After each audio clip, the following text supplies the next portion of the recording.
मंचर नगरपंचायतीमध्ये महायुती आणि महाविकास आघाडीमध्ये बिघाडी झाली आहे।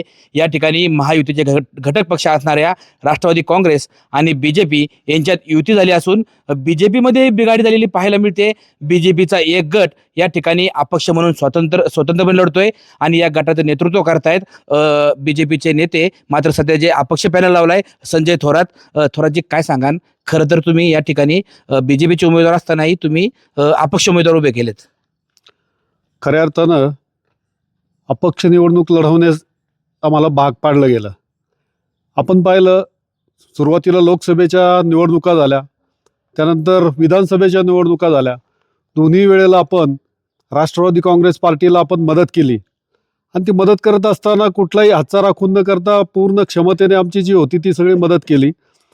मग तुम्हाला राष्ट्रीय पातळीवरती नेतृत्व करत असताना मदत झाली, राज्य पातळीवरती मदत झाली, पण तुम्हाला गाव पातळीवरती एक नगराध्यक्षपद देण्यासाठी काय अडचण होती, ही आमची मागणी होती। आणि ही मागणी करत असताना खऱ्या अर्थानं आम्ही ह्या पदाला दावेदार होतो, कारण गेली 7-8 वर्ष आम्ही फक्त निवडणुका डोळ्यासमोर ठेवून काम करत नाही, तर समाजाचे जे अडचणी आहेत, ज्या समस्या आहेत त्या सोडवत आहोत। भौतिक विकास जो म्हणतो आपण त्याला, मंचरमध्ये 20-22 कोटीची कामं केलीत आपण। ज्या रोडला आपण आता उभे आहेत, खऱ्या अर्थानं मुळेवाडी रोड म्हणतो आपण त्याला, 6 कोटी रुपये त्या ठिकाणी निधी टाकला आणि तो 2021ला टाकलेला निधी आज तो रोड पण कंप्लीट झालेला आहे। मंचरमधील सर्वात चांगला रोड या ठिकाणी आपण टाकलेला आहे। अशी अनेक कामं आपण मंचर या ठिकाणी केलेली आहेत। त्याचबरोबर समाजाचं जनमत आपल्या मागे आहे। समाजासाठी समस्या सोडवण्यासाठी आमचं ऑफिस आहे, 4 स्टाफ काम करतो, राज्याच्या केंद्राच्या योजना पोहोचवतो, बाकीच्या ज्या समस्या आहेत त्या पण आपण सोडवत असतो। आणि मग हे सगळं करत असताना खऱ्या अर्थानं युतीनं म्हणण्यापेक्षा घटक पक्ष जे आहेत राष्ट्रवादी काँग्रेसने, यांनी बिलकुल आम्हाला न्याय दिलेला नाही। जे भारतीय जनता पार्टीने कायम न्याय दिला आणि आम्ही मात्र न्याय दिलेला नाही। गेली 25 वर्ष, आम्ही 30 वर्ष, म्हणजे शिवाजीदादा आढळराव पाटील ज्यावेळेला निवडणूक लढवली त्यांनी, तेव्हा पण आम्ही पहिल्या निवडणुकीपासून दादांच्या बरोबर होतो, भारतीय जनता पार्टी म्हणून प्रत्येक वेळेला काम केलं।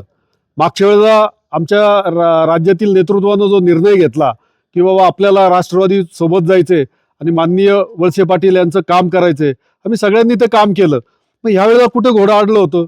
आम्ही विकासात कमी होतो, आम्ही लोकमतात कमी होतो, आम्ही मार्गदर्शनात कमी होतो, आम्ही लोकांच्या सुखदुःखात कमी होतो, आम्ही ज्या निधी आणायचा त्याच्यात कमी होतो। कुठल्याही ग्रामपंचायतचा सदस्य नसताना मी तालुक्यामध्ये 100 कोटीची कामं आणली, ती करून दाखवलीत, ते सिद्ध झाले। आणि मंचरमध्ये 22 कोटीची कामं आणलीत, काही पेंडिंग आहेत। सर्व क्षेत्रामध्ये आमची क्षमता असताना आम्हाला नाकारण्यात आलं।